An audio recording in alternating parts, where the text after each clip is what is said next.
Well, it's that time again this week for our weekly Wedgwood update. And so we want to begin by saying a big thank you to all of you who took time last week to be praying for our students as they were away at camp down at Riverbend. And if you haven't had a chance to hear some of the stories, let me just tell you, it was a great week in which God did some amazing things in the hearts and lives of our students. I've got to hear some great stories of how God was at work and some of the things that happened that week at camp, in addition to all the craziness with some of the recreation videos that we've got to see throughout the week and a little bit on this last Sunday morning.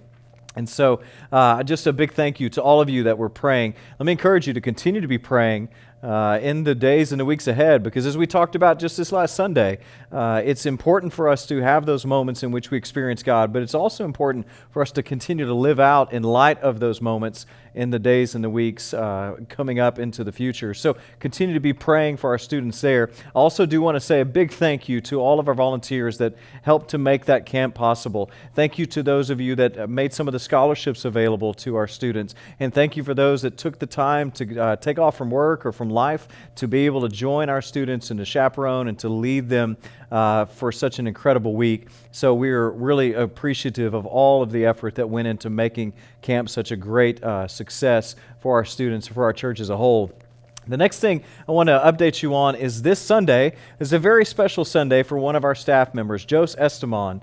Jose is our custodian here at Wedgwood and has been such for 25 years, which is just an incredible accomplishment. Jose is such an incredible part of our staff and helping to make the ministry possible here at Wedgwood. And we are so grateful for the hard work and the behind-the-scenes work that he does. And so we will be celebrating Jose's anniversary this Sunday during our worship service. And then Sunday afternoon, July 12th as well, we'll have a reception for him and his family from 3 to 5 o'clock in room 130. So we invite you to come out for this little come and go event, say thank you and hello to Jose during that time as well. And then the last thing to just remind you of is we are continuing to need to wear our masks on Sunday morning. I know that's something some of you are probably already tired of, and I get it. It's not comfortable. They're not the most fashionable things. So some of you have gotten pretty creative in your mask fashion, if you will. But I know it's not the most ideal thing, but we need to continue to be mindful of that as we move into the weeks ahead. And so let me encourage you to continue to be doing that.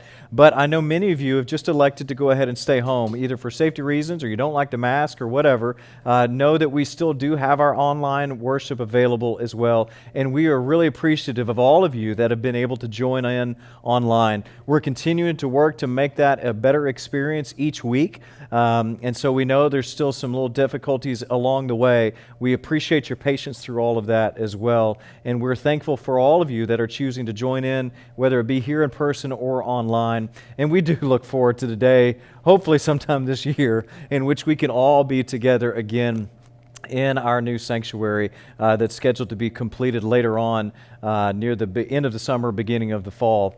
Now, the last thing I would say is just a little recap from our service on Sunday, in which we've continued our series through the book of Philippians.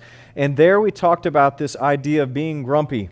Paul there calls us to not, in Philippians chapter 2, to not grumble. And we talked a little bit about how gratitude a lot of times is the opposite of grumpiness. And let's just be honest, there's a lot of things that can just make us grumpy right now, with whether it be the heat or the masks or the tensions that we feel in our communities or stresses that we may have in our lives. Let me just encourage you to be mindful of some of the things that you can be grateful for, to take some time to reflect on God's blessings in your life, to take some time to focus on those things, to be grateful for those things, to rejoice even amidst the difficulties that we may find ourselves in, and to continue to trust that God is with us still. He's going to be getting us through this, and He's going to remain faithful throughout this entire process with us. So we do look forward to seeing you this Sunday as we again gather for worship, either online or here in person. Know that we continue to pray for you as a church leadership, and we appreciate your prayers for us. We hope you have a great week. We'll see you soon.